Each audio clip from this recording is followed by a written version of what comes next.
мынау есепті қарастырайық. Қайсысы сан көбірек? 3 үшінші дәрежесінде және 3 үшінші дәрежесінде және 3 үшінші дәрежесінде тұрған сан немесе 9999 дәрежесіндегі 9. Не мысалы 3 үшінші дәрежесінде шығарамыз.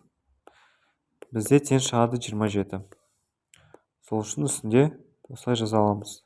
Астындағы тұрған сандарды теңестіреміз. Ол үшін 9-ды басқаша жазамыз.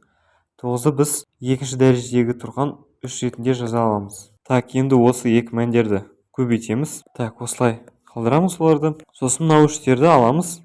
Сонда бізде тек дәрежелер қалады. Соларды салыстыра аламыз. Так, енді мынау 9999-ды басқаша жазамыз.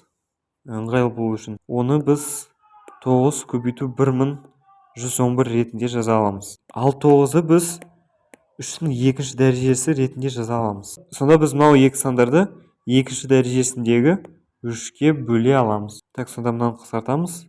Және 27-тен 2-ні азайтамыз. Сонда бізде қалады 3 25-ші дәрежесіндегі және 2 көбейту 1111. Енді мынаны біз 2222 ретінде жаза аламыз. Енді мынаны шығару үшін біраз логиканы қосамыз. 25-ші дәрежесіндегі 3 очевидно көбірек болады. Себебі 8-ші дәрежесіндегі тұрған 3 тең болады 6561. Ал 25-ші дәрежедегі 3 бізде 8-ші дәрежесіндегі 3-тен артық болады. Сол үшін сол жақтағы сан артық болады.